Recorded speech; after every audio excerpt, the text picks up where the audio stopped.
찬송가 341장 함께 찬양하시겠습니다.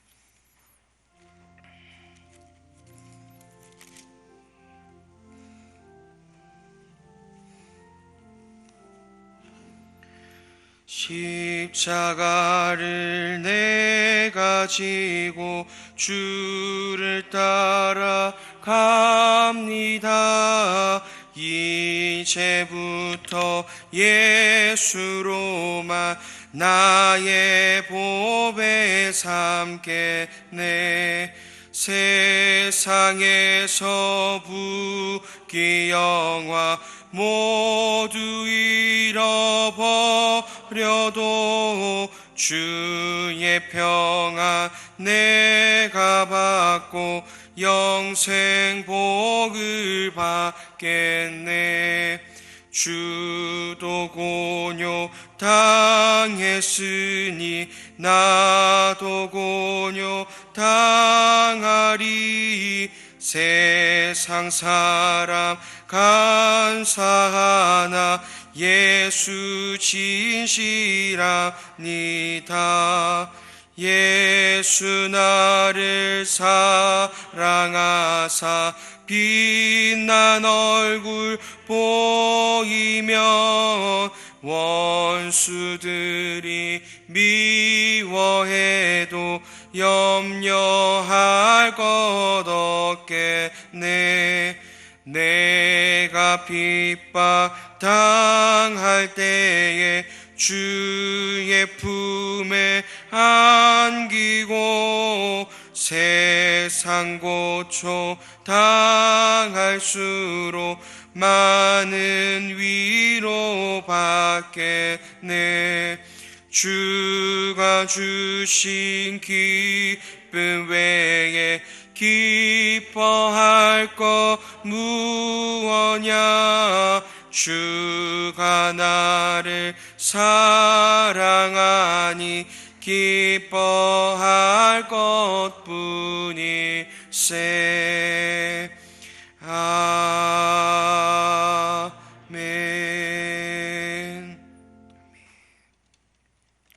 오늘은 선교와 전도를 위해 함께 중보해 주시길 바랍니다. 교회가 날마다 더 힘써 주 예수님 자랑할 수 있도록, 그리고 자랑하는 길이 열려질 수 있도록 기도해 주시고 리모델링을 진행 중에 있습니다. 이것들을 통하여서 하나님의 영광 모두가 함께 누리며 또한 전파하는 계기가 될 수 있도록 중보해 주시길 바랍니다. 또한 지금 이 시국에 참 힘겨운 어려운 환경을 통과하고 있는 우리의 지체들, 선교사님들을 위해 중보해 주시길 바랍니다. 속히 사역의 길이 열릴 수 있도록, 그리고 그 사역의 자리에서 주 하나님 허락하여 주신 귀한 영혼들 만나 열매 맺을 수 있도록 우리 함께 주여 외치고 기도하며 나가겠습니다. 주여. 사랑하는 아버지 하나님 감사합니다. 사랑하는 주 하나님께서 우리를 날마다 붙드셔서 우리를 저 천국으로 인도하며 나가시니 감사합니다. 아버지 하나님, 늘 아버지 하나님보다 세상을 사랑하는 우리이기에 우리가 자랑해야 할, 마땅히 우리가 사랑하고 우리가 설레이며 우리가 이 세상 가운데 선포해야 할 이름 외에 다른 것들을 자꾸만 추구합니다. 우리를 용서하여 주시옵소서. 사랑하는 아버지 하나님, 오늘 이 시간에도 간절히 구하며 나가옵기는 다만 우리의 모든 말과 행함, 모든 것들을 통하여서 우리의 신랑의 모습이 드러나기만을 간절히 소망합니다. 신랑이 걸어가셨던 고난의 길을 따라 걷게 하여 주시옵소서. 그 길을 따라 걸을 때에 얻게 되어지는 신랑이 누리신 그 영광 또한 함께 누리게 하여 주시옵소서. 이를 통하여 아버지 하나님, 진실로 주 하나님 가신 사람들, 주 하나님의 영광을 바라보게 하여 주시옵소서. 그렇게 우리가 주님의 그 영광과 주님의 아름다우심을 이 세상 가운데 반사해내기를 간절히 소망합니다. 사랑하는 아버지 하나님, 우리의 지체들, 어려운 환경을 통과하고 있는 우리의 많은 선교사님들을 붙들어 주시옵소서. 그들의 삶과 그들의 가정과 그들의 사역 위에 늘 함께하여 주시옵소서. 아버지 하나님, 이 어려운 시국일수록 더욱 그 마음을 붙들어 주시오며 아버지 하나님 사역의 길을 열어 주시오며 아버지 허락하여 주신 영혼들 만나게 하여 주시옵고 그들에게 나아가 복음 전하며 그들과 함께 교제할 때에 천국의 기쁨들 누릴 수 있도록 인도하여 주시옵소서. 아버지 하나님, 선교사 가정을 붙들어 주시오며 자녀들 주 하나님의 품 안에서 부모를 닮아 아버지 하나님께 날마다 하나님 나라를 위해 쓰임받는 그런 자녀들 될 수 있도록 인도하여 주시옵소서. 그렇게 선교사님들의 사역을 통하여 주님 다시 오실 그날까지 아버지 하나님의 영광 세계 곳곳에 퍼지어지기만을 간절히 소망하오며,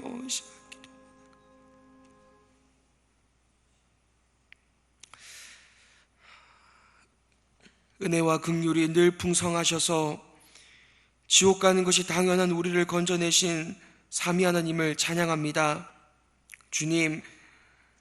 주님께서 우리를 또한 이 자리 가운데 모아주셔서 이 새벽에 기도하게 해주시니 감사합니다. 우리에게 기도하게 하시고 주 하나님과 교제를 누리게 하시니 감사합니다. 아버지 하나님, 우리가 살아가는 나날 동안 부디 우리의 삶을 통하여 신랑의 모습이 드러날 수 있도록 인도하여 주시옵소서. 그리스도의 고난에 동참하게 하여 주시옵소서. 그리스도와 함께 십자가를 지는 삶을 살게 하여 주시옵소서. 그로 말미암아 그리스도께서 누리셨던 영광 또한 함께 누리게 하여 주시옵소서. 이를 통해 우리의 삶을 통해 우리의 말과 행실을 통해 주 예수님의 그 아름다우신 모든 행적들이 드러나기만을 간절히 소망합니다. 우리의 삶이 전도가 되게 하여 주시옵소서. 아버지 하나님, 허락하여 주신 귀한 영혼들 만나게 하여 주시오며, 아직도 믿지 않는 지체들, 우리의 가족들 주께서 붙드셔서 속히 주님 품으로 돌아올 수 있도록 인도하여 주시옵소서. 지금도 세계 열방 가운데 고통하며 아버지 하나님 외로움에 있는 우리의 선교사님들 주께서 붙들어 주시옵소서. 그들의 사역 하나하나를 인도하여 주셔서 아버지 하나님 허락하여 주신 만세 전부터 택하신 그 영혼들 만나게 하여 주시고 함께 천국의 기쁨의 교제를 누릴 수 있도록 인도하여 주시옵소서.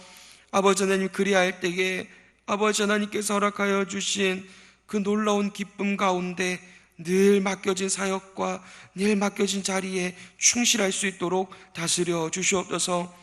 오늘도 함께 말씀을 보고자 합니다. 이 말씀을 통하여 삼위 하나님의 영광을 보이시고 그 영광을 쫓아 강구하고 또한 성도들을 위해 중보하는 시간 되도록 우리를 다스려 주시옵소서. 감사드리오며 구주 예수님의 이름으로 간절히 기도드립니다. 아멘.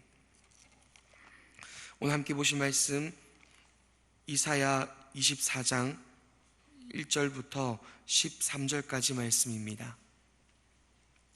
이사야 24장 1절부터 23절까지 말씀 한 절씩 교독하도록 하겠습니다.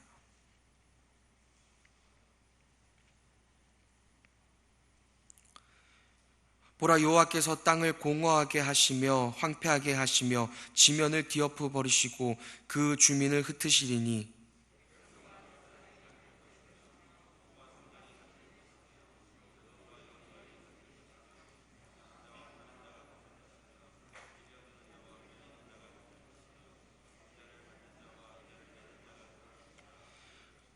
땅이 온전히 공허하게 되고 온전히 황무하게 되리라. 여호와께서 이 말씀을 하셨느니라.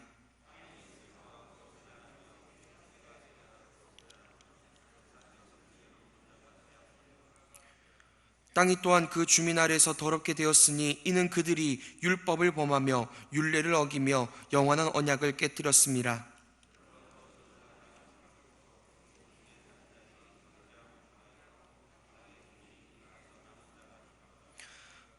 새 포도즙이 슬퍼하고 포도나무가 쇠잔하며 마음이 즐거워하던 자가 다 탄식하며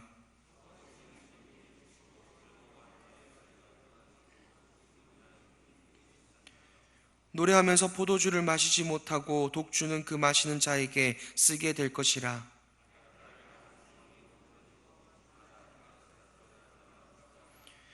포도주가 없으므로 거리에서 부르짖으며 모든 즐거움이 사라졌으며 땅의 기쁨이 소멸되었도다. 함께 읽겠습니다. 세계 민족 중에 이러한 일이 있으리니 곧 감람나무를 흔듦 같고 포도를 거둔 후에 그 남은 것을 주움 같을 것이니라. 아멘. 할렐루야. 늘 한결같은 사랑으로 우리를 붙드시는 삼위 하나님을 찬양합니다. 구원으로 인도해 나가시는 삼위 하나님의 능력을 의지하여 깊은 간구의 시간 누리시길 소망합니다.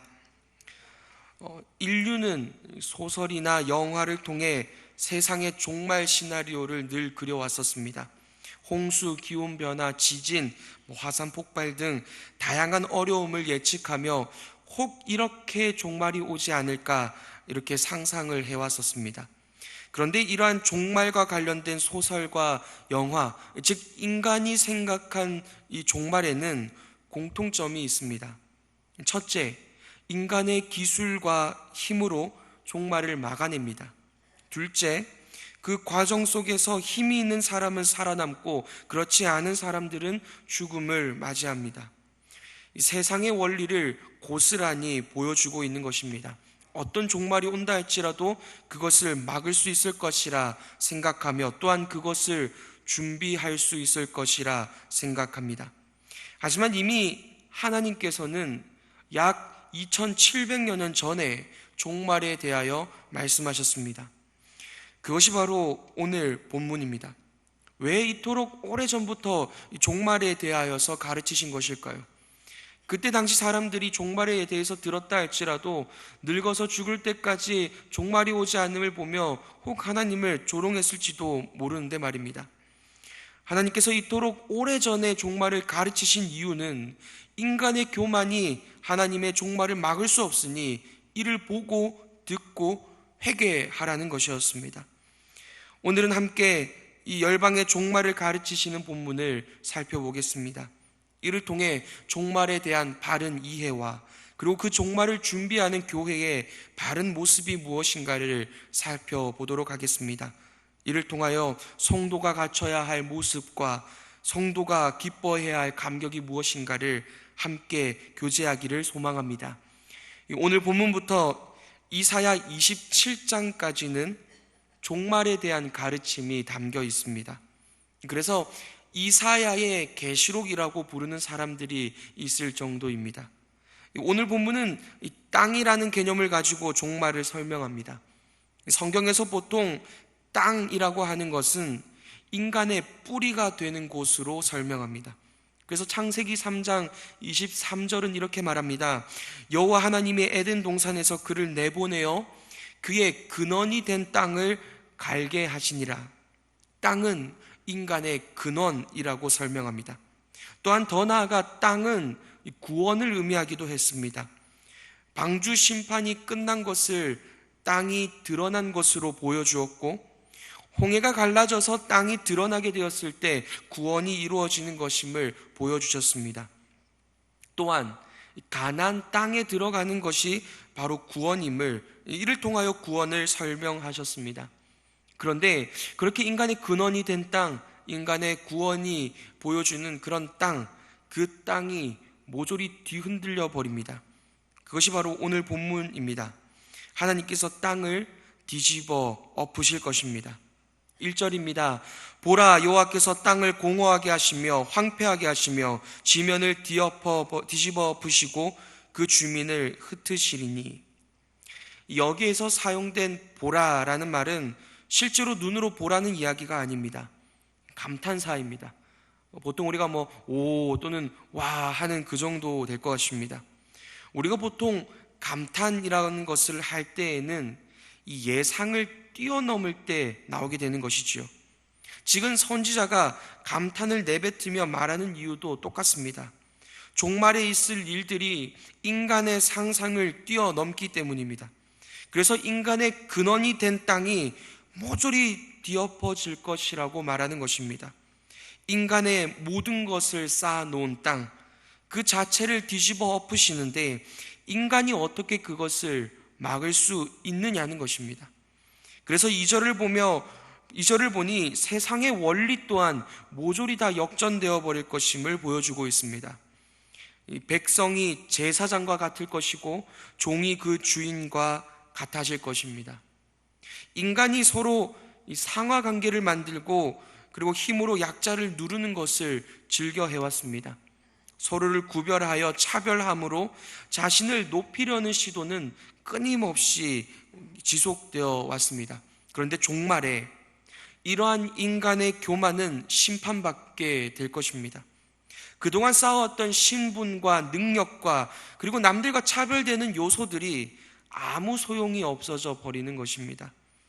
땅에 쌓아둔 땅의 가치들이 다 하늘의 심판으로 말미암아 사라지게 된다는 것입니다. 왜 이러한 심판이 오게 되는 것이겠습니까? 5절이 잘 설명해 주고 있습니다. 땅이 또한 그 주민 아래에서 더럽게 되었으니 이는 그들이 율법을 범하며 율례를 어기며 영원한 언약을 깨뜨렸음이라. 땅이 더러워져서 심판을 받은 이유가 무엇이라고 하는 것입니까? 율법을 범하고 율례를 어긴 것이라고 말합니다. 사실 율법의 원리를 세상이 즐거워했다면 2절의 상하관계는 모조리 다 사라져 버렸을 것입니다. 제사장이라는 존재가 필요 없는 세상, 그래서 누군가의 중보 없이 하나님과 교제를 누릴 수 있는 세상, 인간을 한낱 재산으로 취급하는 종과 주인의 관계도 없었을 것입니다. 왜 그렇습니까? 율법은 사랑의 원리이기 때문입니다. 나를 죽여서 남을 살리는 원리. 그런데 세상은 이러한 사랑의 원리가 아니라 힘과 교만의 원리로 움직였던 것입니다. 그런데 우리는 이 심판을 바라보면서 단순히 종말에 있을 심판이 그냥 무섭겠구나로 끝나버리면 안 됩니다. 이 심판의 최후 목적에 대하여 잘 알아야 합니다.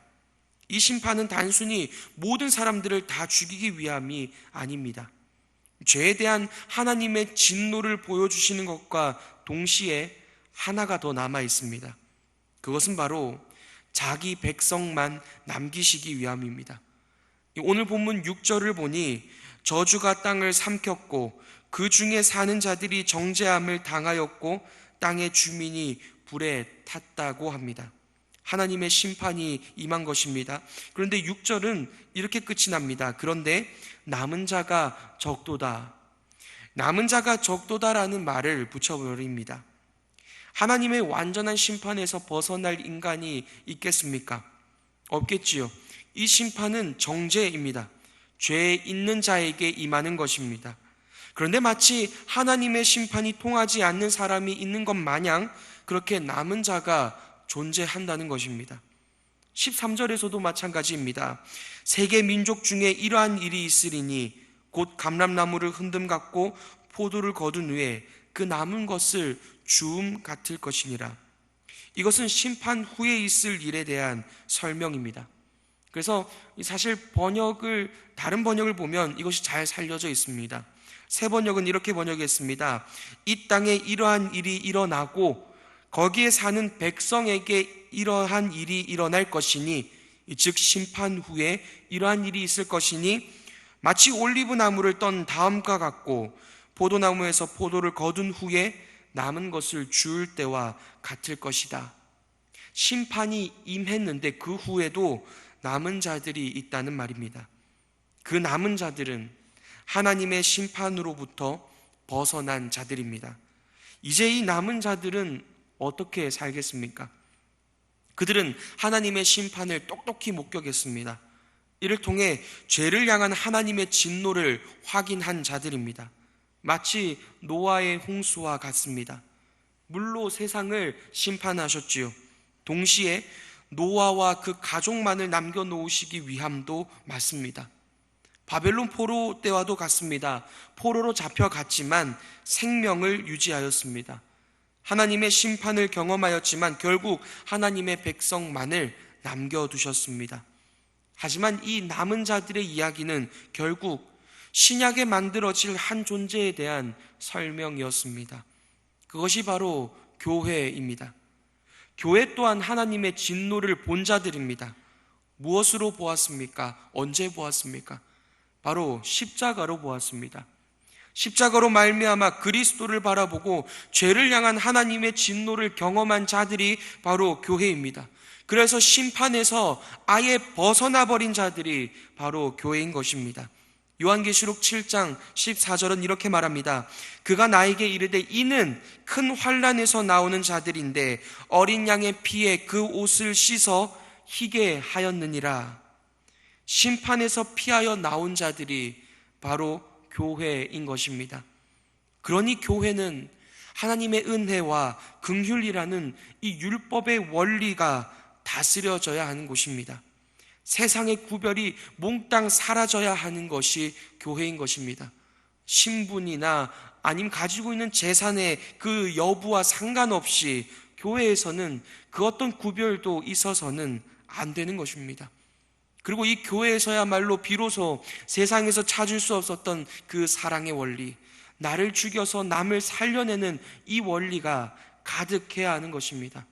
왜냐하면 교회는 심판의 무서움을 보았고 그 심판에서 벗어나 자유케 된 자들이기 때문입니다.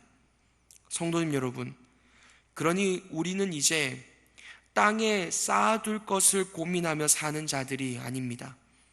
늘 돌아보고 고민해야 하는 것은 정작 따로 있습니다.